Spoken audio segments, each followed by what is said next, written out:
Om Shanti. Book का नाम है शांति की शक्ति।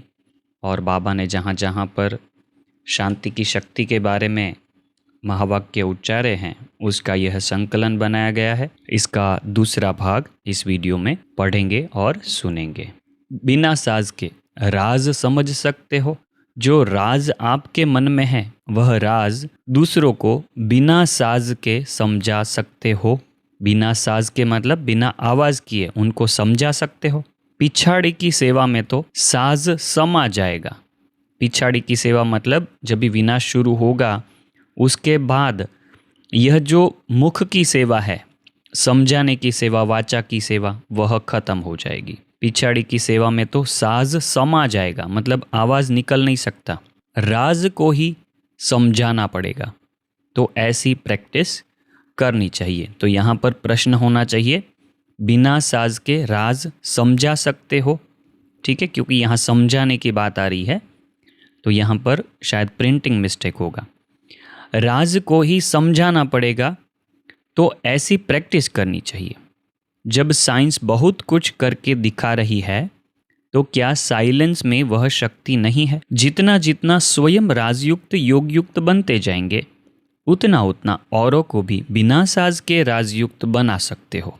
खुद अगर राजयुक्त और योगयुक्त होंगे तो दूसरों को बिना आवाज के राजयुक्त बना सकेंगे। इतनी सारी प्रजा कैसे बनाएंगे? अंत में प्रजा बहुत बनेगी। तो बाबा कहते हैं इतनी सारी प्रजा कैसे बनाएंगे? इसी स्पीड से इतनी प्रजा बन सकेगी, वरना एक एक को समझा के इतनी प्रजा नहीं बनेगी। पिछली प्रजा के ऊपर भी इतनी मेहनत करेंगे। अभी क्या कर रहे हैं, 7-7 दिन का कोर्स कराते हैं। एक एक जन को 7 दिन 7 घंटा बैठकर समझाते हैं, कोर्स कराते हैं 1-1 घंटा रोज। तो बाबा कहते हैं पिछली प्रजा के ऊपर भी इतनी मेहनत करेंगे। जैसे ठप्पे बने हुए होते हैं तो 1 सेकंड में लगाते जाते हैं। जैसे स्टैंप मारते हैं तो बहुत सारे डॉक्यूमेंट पे सेम स्टैंप लगना है, तो बाबा उसका उदाहरण देते हैं कि स्टैंप मारते जाते हैं। वैसे 1 सेकंड की पावरफुल स्टेज ऐसे रहेगी जो बिगर बोले, बिगर मेहनत करते दैवी घराना की आत्मा का छाप लगा देंगे। अंत में सिर्फ स्टैंप लगेगा, जैसे 1 सेकंड की दृष्टि दे दी और प्रजा बनती जाएगी। यह ही सर्वशक्तिवान का गायन है। वरदानी बन 1 सेकंड में भक्तों को वरदान देना। वरदान देने में मेहनत नहीं लगती, वर्षा पाने में मेहनत है। जैसे भक्तों को वरदान देना है तो उसमें मेहनत नहीं लगेगी। बाबा कहते हैं मेहनत किस में लगती है? वर्षा पाने में। वर्षा पाने वाले मेहनत कर रहे हैं, मेहनत ले रहे हैं, लेकिन वरदानी मूर्ति जब बन जाएंगे फिर मेहनत लेने वाले न लेंगे न देने वाले मेहनत करेंगे, तो सब ऑटोमेटिक होगा। देने वाले एकदम 1-1 सेकंड में सबको वरदान देते जाएंगे। तो तुम्हारी लास्ट स्टेज है वरदानी मूर्त। अभी बाबा उदाहरण दे रहे हैं भक्ति मार्ग का, कि जैसे लक्ष्मी के हस्तों से स्थूल धन देते हुए दिखाते हैं। लक्ष्मी का हाथ कैसे दिखाया है और उसमें से धन की वर्षा हो रही है, ऐसा दिखाते हैं भक्ति में। यह तुम्हारा लास्ट शक्ति रूप का है। यह यादगार जो है वह तुम्हारे लास्ट शक्ति रूप का यादगार है, न कि लक्ष्मी का। ठीक है, लक्ष्मी का नहीं है यादगार, ब्राह्मणों का यादगार है। अंत समय की स्थिति शक्ति रूप से सर्वशक्तिवान का वरदान देते हुए का यह चित्र है, जिसको स्थूल धन के रूप में दिखाते हैं। तो ऐसा अपना स्वरूप सदा वरदानी अपने आप को साक्षात्कार होता है। इससे ही समय का अंदाज लगा सकते हो। कोई पूछते हैं ना कि समय कितना नजदीक है, तो याद रखो कि हमारी ऐसी जब अवस्था हो जाएगी, जब बाबा कह रहे हैं यहाँ पर कि 1 सेकंड में वरदान देते जाएंगे, साक्षात्कार मूर्त बनते जाएंगे, भक्तों को आपसे साक्षात्कार होता जाएगा, तो इससे पता चलेगा कि समय कितना नजदीक है। इससे ही समय का अंदाज लगा सकते हो। फिर वरदानी मूर्त शक्तियों के आगे सभी आएंगे। इसके लिए एक तरफ वरदान का बीज पड़ेगा तो अपने में सर्वशक्ति जमा करनी है। ऐसे वरदानी मूर्त बनते और बनाते जाओ, आवाज से परे जाना है। 1 दिसंबर 1971 में यह महावाक्य सुनाए थे। अगले महावाक्य सुनते हैं। पहली जो बात पूछ रहे थे, सहज युक्ति कौन सी है, जो रिवाइज कोर्स में भी बहुत रिवाइज हो रही है, वह है अमृत वेले अपने आप से और बाप से रूह रिहान करना व अमृत वेले को महत्व देना। सबसे पहली बात, और बहुत बार सुनाते रहते हैं, साकार मुरलियों में भी यह पॉइंट आती रहती है। जैसा नाम कहते हो वैसे ही उस वेला को वरदान भी तो मिला हुआ है, अमृत वेला। तो अमृत का वरदान वाली वेला, जैसा नाम कहते हो वैसे ही उस वेला को वरदान भी तो मिला हुआ है। कोई भी श्रेष्ठ कर्म करते हैं तो आज तक के यादगार में भी वेला को देखते हैं। मुहूर्त कहते हैं ना, मुहूर्त निकला जा रहा है, तो वो मुहूर्त ये है, वेला का यादगार है। श्रेष्ठ कोई भी श्रेष्ठ कर्म करते हैं तो आज तक के यादगार में भी वेला को देखते हैं ना। यहाँ भी पुरुषार्थ के लिए, सहज प्राप्ति के लिए सबसे अच्छी वेला कौन सी है? अमृत वेला। अमृत वेले के समय अपनी आत्मा को अमृत से भरपूर कर देने से सारा दिन कर्म भी ऐसे होंगे। जैसी वेला श्रेष्ठ, अमृत श्रेष्ठ, वैसे ही हर कर्म और संकल्प भी सारा दिन श्रेष्ठ होगा। अगर इस श्रेष्ठ वेला को साधारण रीति से चला लेते तो सारा दिन संकल्प और कर्म भी साधारण ही चलते हैं। सबका अनुभव होगा, अमृत वेला जितना पावरफुल उतनी स्थिति पूरा दिन भी रहती है। तो ऐसे समझना चाहिए, यह अमृत वेला सारे दिन के समय का फाउंडेशन वेला है, नींव है। जैसे अगर फाउंडेशन कमजोर व साधारण डालेंगे तो ऊपर की बनावट भी ऑटोमेटिकली ऐसे होगी। इस कारण जैसे फाउंडेशन की तरफ सदैव अटेंशन दिया जाता है, वैसे सारे दिन का फाउंडेशन टाइम अमृत वेला है। उसका महत्व समझकर चलेंगे तो कर्म भी महत्व प्रमाण होंगे। इसको ब्रह्म मुहूर्त भी क्यों कहते हैं? ब्रह्मा मुहूर्त है या ब्रह्म मुहूर्त है? ब्रह्मा मुहूर्त भी राइट है, क्योंकि सभी ब्रह्मा समान नए दिन का आरंभ स्थापना करते हो। तो स्थापना का टाइम क्या है? अमृत वेला, वह भी राइट है। लेकिन ब्रह्म मुहूर्त का अर्थ क्या है? उस समय का वायुमंडल ऐसा होता है जो आत्मा सहज ही ब्रह्म निवासी बनने का अनुभव कर सकती है, इसलिए उसको ब्रह्म मुहूर्त कहते हैं। दूसरे समय में पुरुषार्थ करके आवाज से, वायुमंडल से अपने को डिटैच करते हो या मेहनत करते हो। दूसरे समय में बैठना है तो आजू बाजू में से कुछ न कुछ आवाज आती रहेगी, ट्रैफिक होगा, कुछ न कुछ आवाज होगा। तो बाबा कहते हैं उस समय आपको डिटैच करते हो या उसकी मेहनत करते हो। लेकिन उस समय मतलब अमृत वेले, इस मेहनत की आवश्यकता नहीं होती, सब सन्नाटा होता है चारों ओर। जैसे ब्रह्म घर शांति धाम है, वैसे ही अमृत वेले के समय में भी ऑटोमेटिकली साइलेंस रहती है। साइलेंस के कारण शांत स्वरूप की स्टेज व शांति धाम निवासी बनने की स्टेज को सहज ही धारण कर सकते हो। साइलेंस के कारण शांत स्वरूप की स्टेज व शांति धाम निवासी बनने की स्टेज को सहज ही धारण कर सकते हो। तो जो श्रीमत मिली हुई है इसको ब्रह्म मुहूर्त के समय स्मृति में लाएंगे तो ब्रह्म मुहूर्त व अमृत वेले के समय स्मृति भी सहज आ जाएगी। सब जो श्रीमत मिली हुई है, जो भी शिक्षाएं मिली हुई है, वह अमृत वेले स्मृति में लाएंगे तो जल्दी स्मृति में आएगी। देखो, पढ़ाई पढ़ने वाले भी पढ़ाई को स्मृति में रखने के लिए इसी टाइम पढ़ने की कोशिश करते हैं, जल्दी उठ के पढ़ने की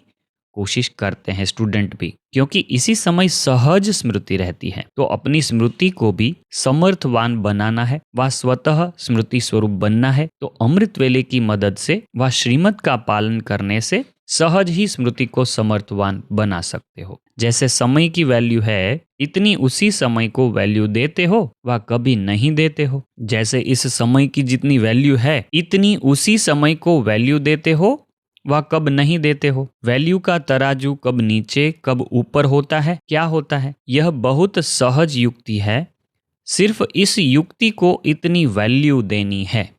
जैसे श्रीमत है उसी प्रमाण समय को पहचान कर और समय प्रमाण कर्तव्य किया तो बहुत सहज सर्व प्राप्ति कर सकते हो। फिर मेहनत से छूट जाएंगे। छूटना चाहते हो तो इसके लिए जो साधन है उसको अपनाते जाओ। 24 दिसंबर 1972 को यह अमृत वेले के बारे में महावाक्य आए हैं। अगला जो टॉपिक है उसमें है भाषण कैसे करें, उसके ऊपर बाबा ने समझानी दी है। तो भाषण कैसे करें उसका भी कनेक्शन शांति की शक्ति से होगा, बाबा ने सिखाया होगा कि कैसे उसका प्रयोग करना है। आजकल लेक्चर में आपका कंपटीशन करें तो इसमें कई और भी जीत लेंगे। आपके साथ अगर बोलने में कंपटीशन किया जाए तो दुनिया में बहुत लोग ऐसे हैं जो हमसे भी अच्छा बोल पाते हैं, ठीक है। तो यह चीज हमेशा ध्यान रखनी है कि सिर्फ बोलने से हमारी विजय नहीं होगी।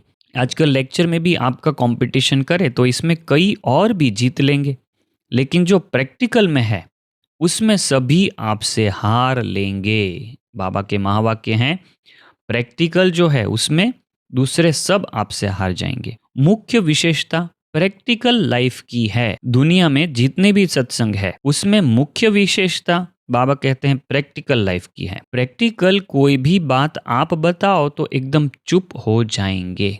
हमको बातें करनी है प्रैक्टिकल पॉइंट के ऊपर, यह करते हैं, यह धारणाएं हैं। तो लेक्चर्स से फिर प्रैक्टिकल का भाव प्रकट हो जाएगा। भाषण से प्रैक्टिकल जीवन का भाव प्रकट होगा, तभी लेक्चर से न्यारा दिखाई देंगे, लेक्चर देने से न्यारा दिखाई देंगे। जो शब्द बोलते हो वह नैनों से दिखाई दे, हमारी धारणाओं से वह सब चीजें दिखाई दे। यह जो बोलते हैं वह प्रैक्टिकल है, यह अनुभवी मूर्त है। देखने वाले और सुनने वाले क्या कहेंगे कि यह जो बोल रहे हैं ना वो प्रैक्टिकल बोल रहे हैं, यह उनका अनुभव है, ऐसा बताएंगे। तब उसका प्रभाव पड़ सकता है। हमारा प्रभाव कब पड़ेगा? जब भी हमारे बोल में और कर्म में समानता होगी। बाकी सुन सुन करके तो सभी थक गए हैं। दुनिया में सुनाने वाले बहुत हैं और थक गए हैं सुन सुनकर। बहुत सुना है, अनेक सुनाने वाले होने कारण सुनने से सभी थके हुए हैं। दुनिया में सुनाने वाले बढ़ते ही जा रहे हैं। तो बाबा कहते हैं सुना तो बहुत है, अब अनुभव करना चाहते हैं, कोई प्राप्ति कराओ। ठीक है, तो हमको क्या ध्यान रखना है भाषण में कि उनको कुछ न कुछ प्राप्ति होवे। तो लेक्चर में ऐसी पावर होनी चाहिए जो वह एक एक शब्द अनुभव कराने वाला हो। लेक्चर में हमारे ऐसी पावर होनी चाहिए, जैसे जैसे हम बोलते जाएं उनको अनुभव होता जाए। जैसे आप समझाते हो ना कि अपने को आत्मा समझो न कि शरीर, तो यह शब्द बोलने में भी इतनी पावर होनी चाहिए जो सुनने वालों को आपके शब्दों की पावर से अनुभव हो। एक सेकंड के लिए भी अगर उनको अनुभव हो जाता है तो अनुभव को वह कब छोड़ नहीं सकते। हमको भी अनुभव के आधार से हम चल रहे हैं, राइट? क्योंकि हमको यहाँ पर जो अनुभव हुए उससे हम ज्ञान में आगे आगे बढ़ते जाते हैं और छोड़ते नहीं हैं। अगर अनुभव नहीं हुए तो कभी भी छोड़ सकते हैं ज्ञान। तो अनुभव को वह कब छोड़ नहीं सकते। आकर्षित हुआ आपके पास पहुँचेगा, उनको लग जाएगा दिल में और वह ज्ञान लेने के लिए आएंगे। जैसे बीच बीच में आप भाषण करते करते उनको साइलेंस में ले जाने का अनुभव कराते हो। अगर नहीं कराते हो तो कराने लगो। बाबा कहते हैं भाषण करते करते उनको साइलेंस में ले जाने का अनुभव कराते हो। तो इस प्रैक्टिस को बढ़ाते जाओ। यह ज़्यादा से ज़्यादा करना है, अनुभव कराने की चीज़ ज़्यादा करनी है। तो इस प्रैक्टिस को बढ़ाते जाओ, उन्हों को अनुभव में ले जाते जाओ। इस पुरानी दुनिया से बेहद का वैराग्य दिलाने चाहते हो तो भाषण में जो पॉइंट्स देते हो वह देते हुए वैराग्य वृत्ति के अनुभव में ले आओ। उनको भी पुरानी दुनिया से वैराग्य दिलाना है। वह फील करे कि सचमुच यह सृष्टि जाने वाली है, इससे तो दिल लगाना व्यर्थ है। तो जरूर प्रैक्टिकल करेंगे। उन पंडितों आदि के बोलने में भी पावर होती है। एक सेकंड में खुशी दिला देते, एक सेकंड में रुला देते। भगवत सप्ताह करते हैं तो बहुत सारे ऐसे प्रचलित कथाकार हैं जो क्या कहते हैं, कहते कहते अनुभव करा देते हैं, खुशी दिला देते हैं, सेकंड में रुला देते हैं। तब कहते हैं इनका भाषण इफेक्ट करने वाला है, तभी उनकी महिमा होती है ना। ऐसे समझते हैं कि यह महाराज बहुत अच्छी कथा सुनाते हैं, सारी सभा को हंसाते भी है, सभी को श्मशानी वैराग्य में लाते भी है ना। कभी कभी ऐसी स्टोरी होती है तो उस समय टेम्पररी श्मशानी वैराग्य आ जाता है। तब उन्हों के भाषण में इतनी पावर होती है तो क्या आप लोगों के भाषण में वह पावर नहीं हो सकती है? अशरीरी बनाना चाहो तो वह अनुभव करा सकते हैं। वह लहर छा जावे सारी सभा के बीच, बाप के स्नेह की लहर छा जावे। जैसे परमात्मा का परिचय देके उनको मेडिटेशन कराते हैं, तो जैसे कि परमात्मा प्यार की, परमात्मा स्नेह की लहर सारी सभा में फैल जानी चाहिए। उसको कहा जाता है प्रैक्टिकल अनुभव कराना।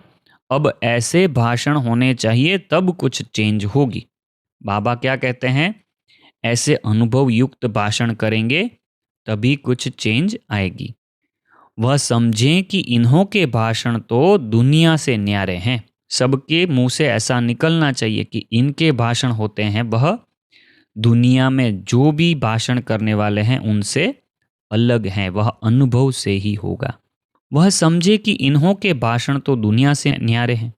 वह भले भाषण में सभा को हंसा लेते, रुला लेते, लेकिन अशरीरीपन का अनुभव नहीं करा सकते। दुनिया के कोई भी भाषण में अशरीरी बनना, इसका अनुभव नहीं करा सकते। बाप से स्नेह नहीं पैदा करा सकते, भगवान से स्नेह पैदा नहीं करा सकते। कृष्ण का तो समझा सकेंगे और उसके द्वारा कृष्ण से स्नेह करा सकते हैं, लेकिन बाप से नहीं करा सकते, क्योंकि बाप का परिचय खुद बाप आकर देता है तभी हम उसको जानते हैं। इसलिए बाप से स्नेह वह नहीं करा सकते, उन्हों को पता नहीं है। तो निराली बात होनी चाहिए। दुनिया में जो भी भाषण करते हैं उससे हमारी बात बहुत निराली होनी चाहिए।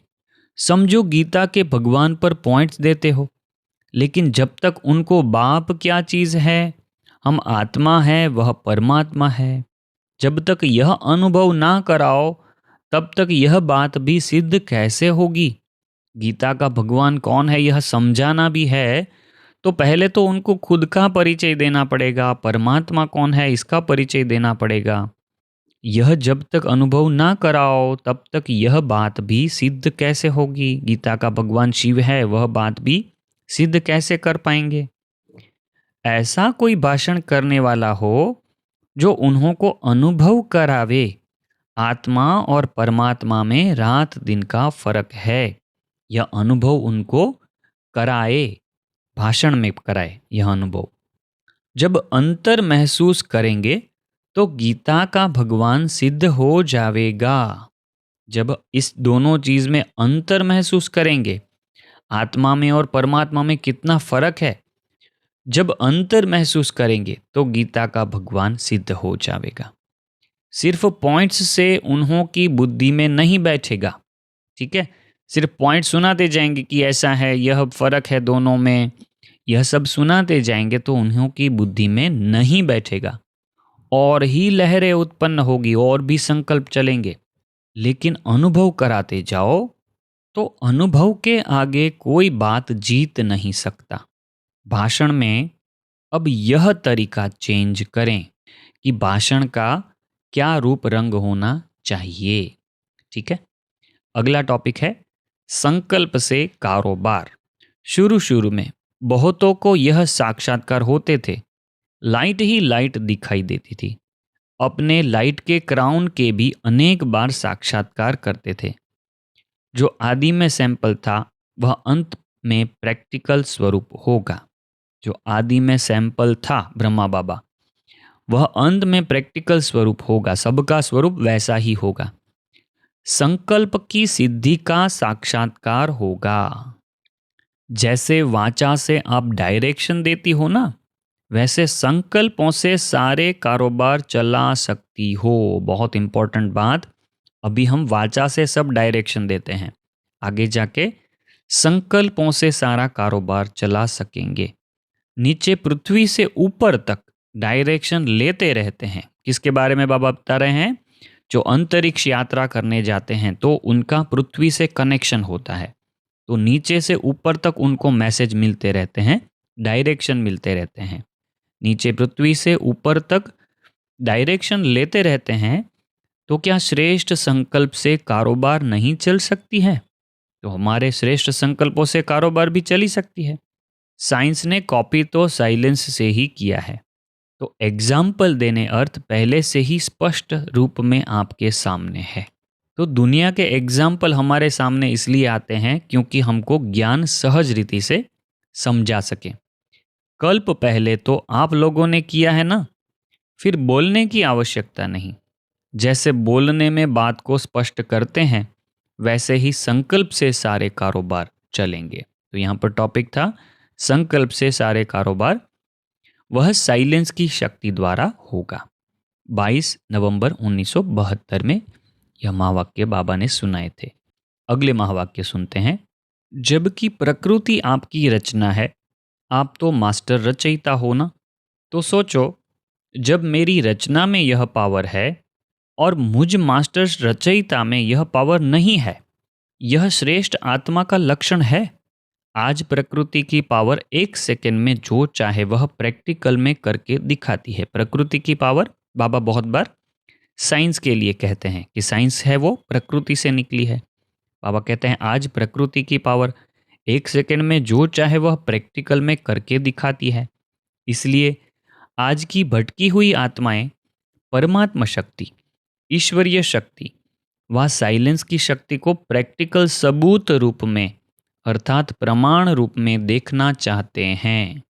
साइंस दिखाती है ना, इसलिए हमको साइलेंस की पावर भी प्रत्यक्ष रूप में दिखा के बताना पड़ेगा।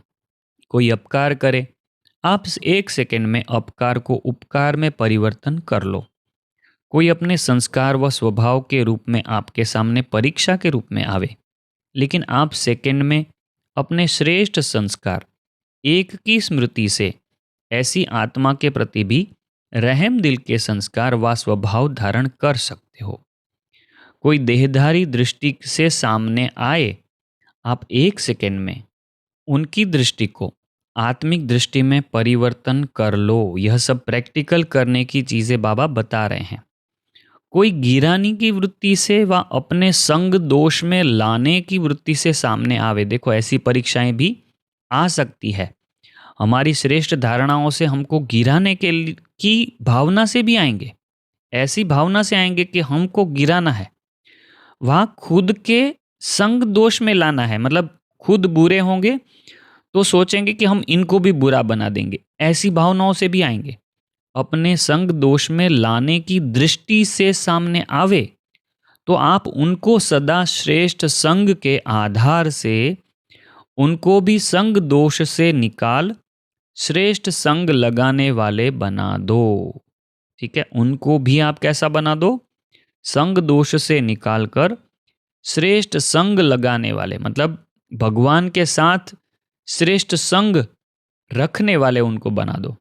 ऐसी परिवर्तन करने की युक्ति आने से कब भी विघ्न से हार नहीं खाएंगे। यह सब विघ्न है ना, बाबा ने उदाहरण बताए। तो ऐसी अगर वृत्ति होगी हमारी और ऐसी युक्ति आएगी हमको, तो कभी भी विघ्न से हार नहीं खाएंगे। सर्व संपर्क में आने वाले आपकी इस श्रेष्ठ सूक्ष्म सेवा पर बलिहार जाएंगे। संपर्क में जो जो आएंगे वह हमारी यह सूक्ष्म सेवा देखकर उस पर बलिहार जाएंगे। जैसे बाप आत्माओं को परिवर्तन करते हैं, ठीक है, बाप आकर क्या करते हैं? आत्माओं को परिवर्तन करते हैं। तो बाप के लिए शुक्रिया गाते हो, बलिहार जाते हो। ऐसे सर्व संपर्क में आने वाली आत्माएं आप लोगों का शुक्रिया मानेंगी। एक ही सहज युक्ति है ना। 24/12/1972 में यह महावाक्य सुनाए थे। अगले महावाक्य हैं, जब साइंस वाले पृथ्वी से स्पेस में जाने वालों की हर गति और हर विधि को जान सकते हैं, तो क्या याद के बल से आप अपने श्रेष्ठ पुरुषार्थ की गति और विधि को नहीं जान सकते हो? बाबा उदाहरण देते हैं साइंस का, कि साइंस वाले रॉकेट से ऊपर जाते हैं तो नीचे से सब कंट्रोल होता है, ऊपर क्या क्या हो रहा है वो भी नीचे से पता चलता है। तो बाबा कहते हैं आप अपने श्रेष्ठ पुरुषार्थ की गति और विधि को नहीं जान सकते हो, याद के बल से नहीं जान सकते हो। लास्ट में जानेंगे जब आवश्यकता नहीं होगी, लास्ट में तो सब फिनिश हो जाएगा, उसके पहले ही हमको जानना है। तो बाबा कहते हैं उसके पहले ही जानना है ना। बाबा कहते हैं लास्ट में जानेंगे क्या? कि जब आवश्यकता ही नहीं होगी। अभी से यह जानने का अभ्यास भी होना चाहिए। अभी से हम जान सके याद के बल से कि कितना पुरुषार्थ कर रहे हैं, कैसा पुरुषार्थ कर रहे हैं, कैसी गति है हमारी, किस विधि से पुरुषार्थ कर रहे हैं, यह सब पता पड़ना चाहिए याद की यात्रा से। यह जानने का अभ्यास भी होना चाहिए। कैचिंग पावर चाहिए, तो इसमें कैचिंग पावर भी जरूरी है। जब तक आपको पता ही नहीं पड़ेगा कि जो सिग्नल मिल रहे हैं मुझे कि पुरुषार्थ कैसा चल रहा है मेरा, तो वो कैच ही नहीं कर पाएंगे आप। तो कैचिंग पावर चाहिए। जैसे साइंस दूर की आवाज़ को कैच कर चारों ओर सुना सकती है, तो आप लोग भी शुद्ध वाइब्रेशन, शुद्ध वृत्तियों व शुद्ध वायुमंडल को कैच नहीं कर सकती हो। साइंस के साधन क्या करते हैं? दूर की आवाज़ को कैच करके सुना सकते हैं दूर से। जैसे रेडियो होता है तो दूर की आवाज़ कैच करके सुनाता है ना। तो बाबा कहते हैं तो आप लोग भी शुद्ध वाइब्रेशन, शुद्ध वृत्तियों व शुद्ध वायुमंडल को कैच नहीं कर सकती हो। यह कैचिंग पावर प्रत्यक्ष रूप में अनुभव होगी। मगर बाबा कहते हैं यह भी पावर अनुभव होगी जरूर। जैसे आजकल दूर से सीन टेलीविजन द्वारा स्पष्ट दिखाई देते हैं, वैसे दिव्य बुद्धि बनने से, सिर्फ एक याद के शुद्ध संकल्प में स्थित रहने से आप सभी को भी एक दूसरे की स्थिति व पुरुषार्थ की गतिविधि ऐसे स्पष्ट दिखाई देगी। टीवी में जैसे देखते हैं ना, वैसे देख पाएंगे कि कौन कैसा पुरुषार्थ कर रहा है, किस विधि से कर रहा है। यह साइंस भी कहाँ से निकली? साइंस के साधन कहाँ से निकले? साइलेंस की शक्ति से ही साइंस निकली है। साइलेंस की शक्ति से ही साइंस निकली है। साइंस आप लोगों की वास्तविक स्थिति और संपूर्ण स्टेज को समझाने के लिए एक साधन निकला है। हमारी स्थिति को समझाने के लिए, देखो कितनी बड़ी बात है।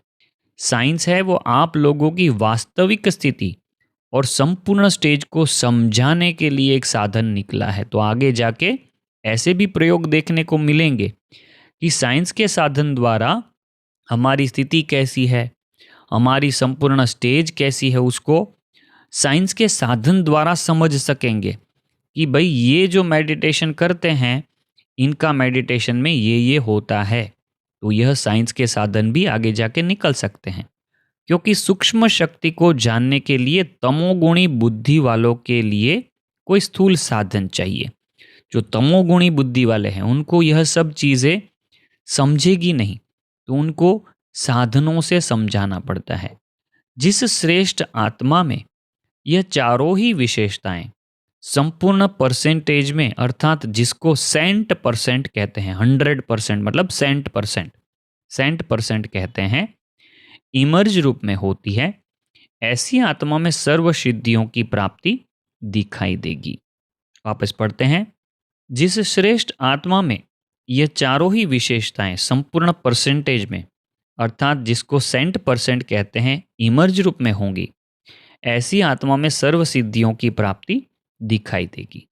यह सिद्धि अपने प्रेजेंट समय के पुरुषार्थ में दिखाई देती है, कुछ परसेंटेज में दिखाई देती है, या यह स्टेज अभी दूर है, कुछ परसेंटेज में भी दिखाई देती है, या यह स्टेज अभी दूर है, कुछ समीप दिखाई देती है। यूं तो इस मास की रिजल्ट चारों ओर की बहुत अच्छी रही। जनवरी महीना है, इसलिए यहाँ पर जनवरी की बात आ रही है कि इस मास की रिजल्ट चारों ओर की बहुत अच्छी रही। अब आगे क्या करेंगे? याद की यात्रा में रहने से कोई नए प्लान्स प्रैक्टिकल में लाने के लिए इमर्ज हुए। तो यहाँ पर बाबा इशारा दे रहे हैं कि याद की यात्रा में रहेंगे तो नए प्लान्स प्रैक्टिकल में लाने के लिए इमर्ज होंगे। अगले जो महावाक्य सुनेंगे उसमें बाबा ने टॉपिक लिया है नए नए इन्वेंशन विश्व कल्याण के लिए हैं। इसके ऊपर पूरे महावाक्य होंगे। जैसे विनाशकारी आत्माएं विनाश के लिए तड़पती है, क्या ऐसी ही आप स्थापना वाले विश्व कल्याण के लिए तड़पते हो? ऐसी सेल्फ सर्विस और विश्व की सर्विस, इन दोनों के लिए नए नए इन्वेंशन निकालते हो? बाबा हमको प्रेरणा देते हैं कि आपको भी नए नए साधन निकालते रहना है। जैसे वह लोग अभी इन्वेंशन कर रहे हैं कि ऐसे पावरफुल यंत्र बनाए जो विनाश सहज और शीघ्र हो जावे। ठीक है, दुनिया में क्या क्या ढूंढ रहे हैं कि ऐसे साधन बने कि किसी को तकलीफ भी ना हो, बम फटे और सबको शरीर को नुकसान हो, उनको तड़पन हो, वैसा नहीं करना चाहते। जैसे गैस छोड़ा, सूंघा और चले गए। जैसे वह लोग अभी इन्वेंशन कर रहे हैं कि ऐसे पावरफुल यंत्र बनाएं जो विनाश सहज और शीघ्र हो जावे। तो क्या ऐसे आप महावीर, साइलेंस की शक्ति के इन्वेंटर, ऐसा प्लान बना रहे हो कि जो सारे विश्व को परिवर्तन होने में अथवा उसे मुक्ति और जीवन मुक्ति का वर्षा लेने में सिर्फ 1 सेकंड ही लगे?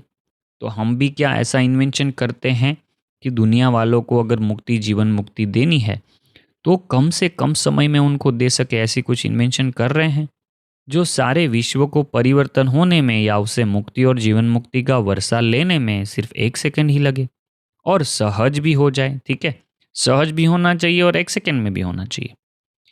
आप मुहाफिक 35 वर्ष न लगे। सामने बैठे होंगे बहुत सारे लोग, तो बाबा कहते हैं 35 वर्ष न लगे उनको भी। तो ऐसी रिफाइन इन्वेंशन से 1 सेकंड में नजर से निहाल, 1 सेकंड में दुखी से सुखी, निर्बल से बलवान, अशांति से शांत, उसका अनुभव करा सको। क्या ऐसे रिफाइन रूहानी शस्त्र और युक्तियां सोचते हो कि 1 सेकंड में उनका तड़पना बंद हो जाए? जैसे बम द्वारा 1 सेकंड में मर जाएं, वैसे 1 सेकंड में उनको वरदान महादान दे सको। क्या ऐसे महादानी और ऐसे वरदानी बने हो? क्या सर्व की मनोकामनाएं पूर्ण करने वाली कामधेनु बने हो? अब क्या स्वयं में कोई कामना तो नहीं रही हुई है ना? अगर अपनी कोई कामना होगी तो कामधेनु कैसे बनेंगे? यह एक बुक है, इच्छा मात्रम अविद्या, उसमें भी यह बात की बार बार चर्चा आती है कि खुद अगर खुद में कुछ कामनाएं होंगी, इच्छाएं होंगी, तो दूसरों को इच्छा मात्रम अविद्या नहीं बना सकेंगे। तो बाबा कहते हैं सर्व की मनोकामनाएं पूरी करने वाली कामधेनु बने हो। अब क्या स्वयं में कोई कामना तो नहीं रही हुई है ना? अगर अपनी कोई कामना होगी तो कामधेनु कैसे बनेंगे?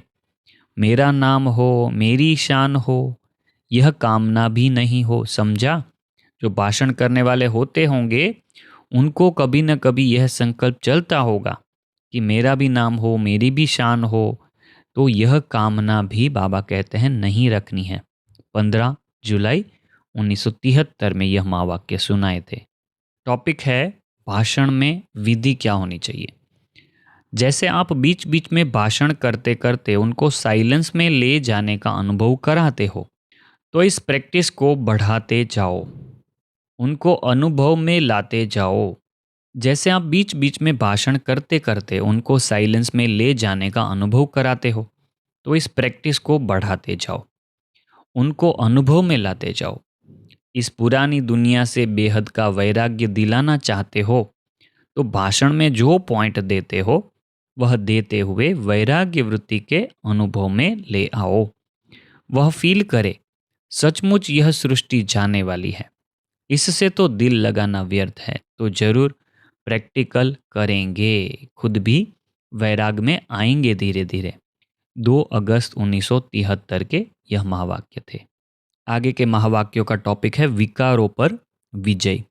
जैसे आजकल साइंस वाले अपनी साइंस की नॉलेज के आधार पर कैसे भी दुख के समय पर एक इंजेक्शन द्वारा अल्पकाल के रेस्ट का, आराम का अनुभव कराते हैं ना। दुनिया में हॉस्पिटल में जाते हैं तो कितना भी दुख दर्द हो, एक इंजेक्शन दिया और शांत हो जाता है। तो बाबा कहते हैं ऐसा अनुभव कराते हैं ना। वैसे ही कितनी भी आवाज और कितना भी तमोगुणी वातावरण हो, लेकिन साइलेंस की शक्ति से वेस्ट समाप्त होने के कारण बेस्ट स्थिति में स्थित होने से सदा रेस्ट अनुभव करोगे। ठीक है, साइलेंस की शक्ति से वेस्ट से मुक्त होना है पहले तो। ठीक है, उससे क्या होगा? स्थिति, उससे क्या होगा? स्थिति श्रेष्ठ बनेगी और उस स्थिति में श्रेष्ठ होने से रेस्ट अनुभव करोगे, अर्थात सदा अपने को सुख और शांति की शैया पर आराम करता हुआ अनुभव करोगे। जैसे यादगार का चित्र भी है। सागर में जहाँ लहरों की हलचल होती है, तो सागर में होते हुए, सांपों की शैया होते हुए भी, अर्थात वातावरण व परिस्थितियां दुखमयी होते हुए भी, सांप तो दुखदाई अर्थात काटने वाला होता है ना। जैसे सांप के लिए सांप की शैया दिखाते हैं, विष्णु कहाँ सोया हुआ है? सांप की शैया पर। तो यहाँ पर उदाहरण इसलिए देते हैं क्योंकि बाबा हमको समझाना चाहते हैं कि इसका अर्थ क्या है। तो बाबा कहते हैं सांपों की शैया होते हुए भी, अर्थात वातावरण व परिस्थितियां दुखमय होते हुए भी आराम का अनुभव करोगे। तो इसका भाव यह है कि ऐसी परिस्थितियां, ऐसा वातावरण जो काटने वाला हो, हिलाने वाला हो और अपने विष द्वारा मूर्छित करने वाला हो, लेकिन ऐसे वातावरण को भी सुख शांति की शैया बना दें, अर्थात आराम का स्थान बना दें, अर्थात आत्मा सदा अपने रेस्ट में रहे। तो जैसा यादगार चित्र है, क्या वैसे ही प्रैक्टिकल जीवन में अनुभव करते हो? दुनिया में जैसे परिस्थितियां बढ़ती जाती है, तो ऐसा शेष शैया पर सोया हुआ खुद को अनुभव करते हो? तो यह बाबा हमको प्रश्न करते हैं। तो जैसा यादगार चित्र है, क्या वैसे ही प्रैक्टिकल जीवन में अनुभव करते हो? शीतलता में शीतल रहना कोई बड़ी बात नहीं है। दुनिया में कुछ न हुआ हो और कुछ भी शोर शराबा न हो और हम शांति में बैठ पाएं, तो वह तो कुछ नई बात नहीं है, बड़ी बात नहीं है। शीतलता में शीतल रहना कोई बड़ी बात नहीं है। आराम के साधनों में आराम से रहना, यह भी साधारण बात है। लेकिन बेआरामी में आराम से रहना, इसको कहा जाता है पद्मा पदम भाग्यशाली। अगर आपके पास कुछ भी व्यवस्थाएं न हो, बैठने का आसन भी न हो, फिर भी आप बैठकर योग लगा पाएं, तो वह आपके लिए कहा जाएगा पद्मा पदम भाग्यशाली। तो ऐसे विषय सागर के बीच में रहते हुए 5 विकार को अपने आराम व सुख और शांति की शैया बनाना है। अर्थात क्या अभी से विकारों के ऊपर सदा विजयी बन, सदा ज्ञान के मनन और बाप के मिलन में मग्न रहते हो? ऐसे दुनिया में कुछ भी चलता रहे, विकारों की अग्नि दुनिया में प्रज्वलित होती ही रहती है। तो बाबा कहते हैं, अर्थात क्या अभी से विकारों के ऊपर सदा विजयी बन, सदा ज्ञान के मनन और बाप के मिलन में मग्न रहते हो? 23/9/1973 के अव्यक्त मुरली महावाक्य सुने। अब यहाँ से हम इसका तीसरा पार्ट शुरू करेंगे, जो कि 21 नंबर के पेज से होगा। यह बुक आपको कैसी लग रही है? यह बुक आपको आगे सुननी है या नहीं?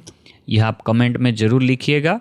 आपके कमेंट से नक्की होता है कि इसको आगे बढ़ाना है या उसको यहाँ से ही स्टॉप करना है। तो यहाँ से हमारा तीसरा भाग शुरू होगा। ओम शांति।